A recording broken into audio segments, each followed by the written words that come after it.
एक रात मेरी नींद खुल गई तो मेरी 18 साल की खूबसूरत पत्नी कमरे से गायब थी। अब ऐसा रोज रोज होने लगा। मैंने उससे पूछा तो कही कि मुझे नींद में चलने की बीमारी है।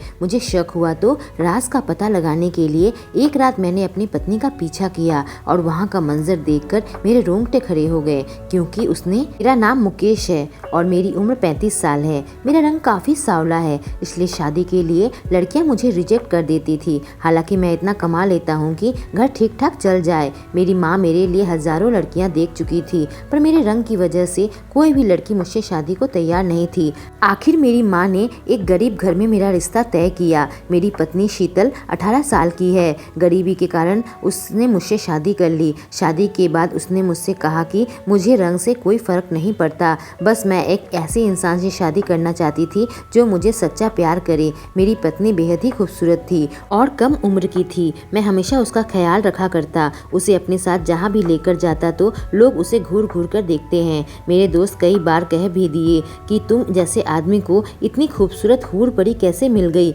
मुझे इस बात से काफ़ी दुख पहुँचता। ना ही मैं गोरा चिट्टा हूँ और ना ही देखने में खूबसूरत। मेरे सर के बाल भी काफ़ी झड़ चुके हैं। कभी कभी मेरी पत्नी के कान में यह बात जाती तो वह कह देती कि मेरे पति दिल से बहुत अच्छे हैं और जो मर्द देखने में खूबसूरत होते हैं वह दिल के अच्छे हो ऐसा जरूरी नहीं। मुझे अपनी पत्नी पर बहुत प्यार आता। मेरी माँ भी अपनी बहू का बहुत ध्यान रखती। उससे कहती कि तू मुझे अपनी सास नहीं माँ समझा कर। कभी कभी दोनों में नोक झोंक तो होता था, फिर दोनों आपस में सुलह कर लेती। शादी के 2 साल हो गए पर हमें बच्चा नहीं हुआ। मेरी माँ और सगे संबंधी अब हम पर बच्चे का दबाव डालने लगे। ऐसा नहीं था कि हमने कोशिश नहीं की, हम दोनों ने टेस्ट भी करवाया पर फिर भी बच्चा नहीं हुआ। डॉक्टर का कहना था कि आप दोनों में से किसी को भी कोई कमी नहीं है। मेरी पत्नी को बहुत दुख पहुंचता। लोगों के ताने से वह परेशान होने लगी। मुझसे कहती लोग हमें चैन से जीने क्यों नहीं देते। मैंने कहा लोगों की बातों को एक कान से सुनो और दूसरे कान से निकाल दो।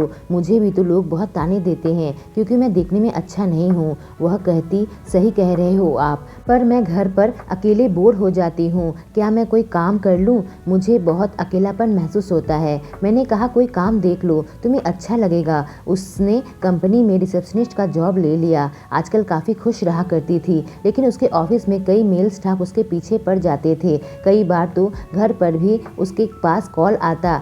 कई लोग कहते कि तुम ऐसे पति के साथ क्यों रहती हो, हमारे पास आ जाओ। उसने यह बात मुझे बताया। मैंने उसे काम छोड़ने को कहा पर उसने काम नहीं छोड़ा। 2 साल ऐसे ही बीत गए। एक दिन उसके बॉस उससे मिलने हमारे घर पर आए। उसने अपने बॉस को काफ़ी प्यार से खाना बनाकर खिलाया। उसके बॉस काफ़ी हैंडसम थे और दोनों की जोड़ी को देखकर मुझे काफ़ी जलन होने लगी। शादी को 4 साल हो गए पर हमें बच्चा नहीं हुआ। पर एक रात हम सो रहे थे, अचानक ही रात में मेरी नींद खुल गई। मैंने देखा मेरे बगल में मेरी पत्नी नहीं है। मुझे लगा शायद बाथरूम गई होगी। वह काफी देर तक नहीं आई तो मैं उसे ढूंढने निकला और पूरा घर छान मारा, पर वह कहीं भी नहीं मिली। मुझे समझ नहीं आया इतनी रात को मेरी पत्नी गई तो गई कहाँ। उसके ऑफिस में कई सारे लड़के उसे हासिल करना चाहते हैं। उसके बॉस की भी बुरी नजर उस पर है।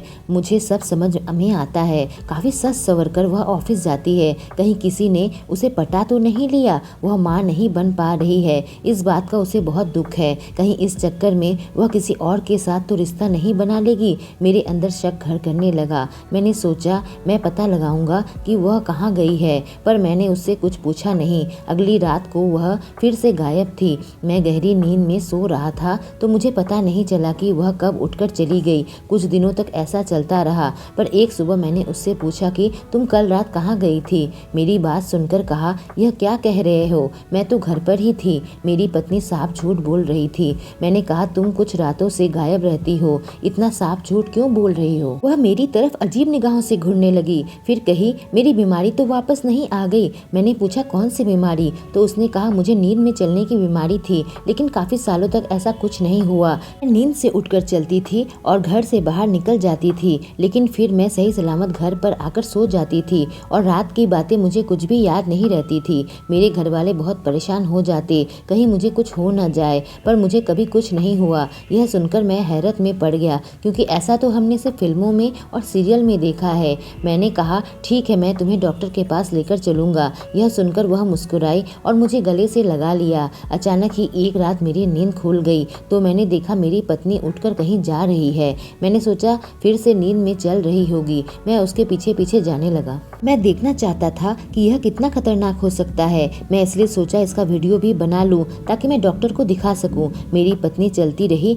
और मैं उसके पीछे पीछे चलता रहा। अचानक एक पड़ोसी के घर पर वह बेल बजाई। उस पड़ोसी ने दरवाजा खोला तो उसका बॉस था। मेरी पत्नी को देखकर मुस्कुराया और उसे बाहों में ले लिया और दोनों अंदर चले गए। मैं एक खिड़की से अंदर झांका। अंदर का नजारा देखकर मेरे होश उड़ गए। मैं अपनी पत्नी के वापस आने का इंतजार वहीं पर करने लगा। जब मेरी पत्नी उस घर से निकली तो वह फिर से चलकर अपने घर वापस आने लगी। तभी मैंने उसे पकड़ लिया। मुझे देखकर वह अनदेखा करने लगी और नींद में चलने लगी और घर पहुंचकर लेट गई। कुछ दिनों में पता चला कि मेरी पत्नी गर्भवती है। हालांकि मुझे शक था कि यह मेरा बच्चा नहीं है। मैं कभी भी उस बच्चे से शायद प्यार नहीं कर पाऊंगा। ऐसा नहीं कि मैं बच्चे से नफरत करता हूँ, पर उसकी हरकतों ने मुझे सोचने पर मजबूर कर दिया था कि किसी दूसरे का बच्चा है। आखिर मेरे अंदर का गुस्सा मैंने उस पर एक दिन निकाल ही दिया। मैंने अपनी पत्नी से पूछा कि आखिर यह बच्चा किसका है। वह सुनकर बोली, आप यह क्या कह रहे हो? बच्चा आपका ही है। ऐसे कैसे सवाल पूछ रहे हो आप मुझसे? इस पर मैंने कहा कि मैं उस रात सब कुछ देख लिया था। जिस दिन नींद में चलने का बहाना बनाकर तुम अपने बॉस से मिलने गई थी, और मैं अपने मोबाइल पर सारा वीडियो रिकॉर्ड कर लिया था, जो कुछ भी वहाँ हुआ था। जब मैं वह वीडियो अपनी पत्नी को दिखाई तो उसके होश उड़ गए। उसका चेहरा लाल हो गया। डर के मारी वह कांपने लगी। उसने अलमारी से कुछ टेस्ट रिपोर्ट निकाली और कहा, आप कभी भी बच्चे को जन्म नहीं दे पाओगे। यह उसकी रिपोर्ट है। डॉक्टर ने कहा था कि आपके पति में कमी है, इसलिए कोशिश करने का कोई फायदा नहीं है। आपके पति नामर्द हैं। दुनिया भर के ताने सुनते सुनते मैं परेशान हो गई थी। लोग मुझे बांझ कहते थे, जबकि मेरे अंदर कोई भी कमी नहीं है। मैंने जो कुछ भी किया एक बच्चे की आस में किया, ताकि लोग मुझ पर कीचड़ ना उछाले और ना ही आप पर। मैं आपसे बहुत प्यार करती हूँ। आप मुझे माफ़ कर दीजिए। मैं ऐसा दोबारा कुछ भी नहीं करूँगी। मेरी पत्नी मुझसे साफ धोखा दिया और उसके बाद मुझसे माफ़ी मांग रही है। बहुत ही मुश्किलों से मेरी शादी हो पाई। अगर मैं नामर्द हूँ तो कमी मेरे अंदर भी है। अगर मैं इसे छोड़ दूँ तो मुझसे कोई भी लड़की कभी शादी नहीं करेगी और मेरा घर कभी भी नहीं बस पाएगा। यह सोचकर मैं खून के घूंट पीकर रह गया। लेकिन मैं अपनी पत्नी से कहा कि तुम्हें अब काम करने की ज़रूरत नहीं है, तुम घर पर ही रहो। लेकिन जब वह बच्चा जन्म लिया तो उसे देखकर मेरी खुशी का ठिकाना नहीं रहा। मेरी माँ ने उसे गोद लिया और कहा, यह तो बिल्कुल तेरी तरह दिखता है। जैसे जैसे वह बड़ा होता गया, बिल्कुल मेरी परछाई बनता गया। मैंने फैसला किया कि मैं बच्चे के साथ अपना डीएनए टेस्ट करवाऊंगा। डीएनए टेस्ट का जब रिजल्ट आया तो मुझे यकीन ही नहीं हुआ। बच्चा तो सचमुच मेरा ही था। मैंने टेस्ट रिपोर्ट को निकाला जिसमें लिखा हुआ था कि मैं नामर्द हूँ। जब मैं उस अस्पताल में जाकर उस रिपोर्ट के बारे में पता लगाया तो उन्होंने कहा, यह रिपोर्ट तो हमने बनाया ही नहीं है। और उसने सही रिपोर्ट को प्रिंट आउट निकाल कर मुझे दे दिया। मेरे सिर पर मानो आसमान टूट पड़ा और मेरे पैरों तले से ज़मीन निकल गई। मैं अपने घर गया और अपनी पत्नी को एक जोरदार तमाचा मारा। मैंने कहा, मेरे अंदर तो कोई भी कमी नहीं थी। इस पर वह रोने लगी और कही, मेरे बॉस और मैं ऑफिस में एक साथ काम करते थे, मुझे वह बहुत पसंद आ गए। लेकिन जब आपने पता लगा लिया कि मैं रात में गायब हो जाती हूँ तो मैं नींद में चलने की बीमारी का बहाना बनाया और साथ ही एक नकली रिपोर्ट भी बना लिया था कि मुझे डर था कि मैं कभी न कभी तो पकड़ी जाऊंगी। आप मुझे माफ़ कर दीजिए। उस रात के बाद मैंने कभी भी कोई गलत कदम नहीं उठाया। मेरी बीवी ने मुझे धोखा जरूर दिया था, पर उसने अपनी गलती सुधार ली थी। हालांकि उसके झूठ से मुझे काफ़ी दुख पहुंचा था। अपने बच्चे की वजह से मैंने उसे माफ़ कर दिया। दोस्तों, कई बार हमारे अपने हमें धोखा देते हैं तो हमें इसका गहरा सदमा पहुंचता है। कभी हम उन्हें माफ़ कर देते हैं और कभी कभी हम उन्हें माफ़ नहीं कर पाते। पर अगर कोई इंसान दिल से माफ़ी मांगे तो उनकी गलतियों को माफ़ करके हम उस रिश्ते को निभा सकते हैं। हालांकि हमें हमारे अपनों के साथ कभी धोखा नहीं करना चाहिए। जो हमसे प्यार करते हैं उनके दिल को कभी ठेस नहीं पहुंचानी चाहिए। दोस्तों, अगर स्टोरी पसंद आई हो तो चैनल को सब्सक्राइब करें और बेल आइकॉन को प्रेस करें। Thank you.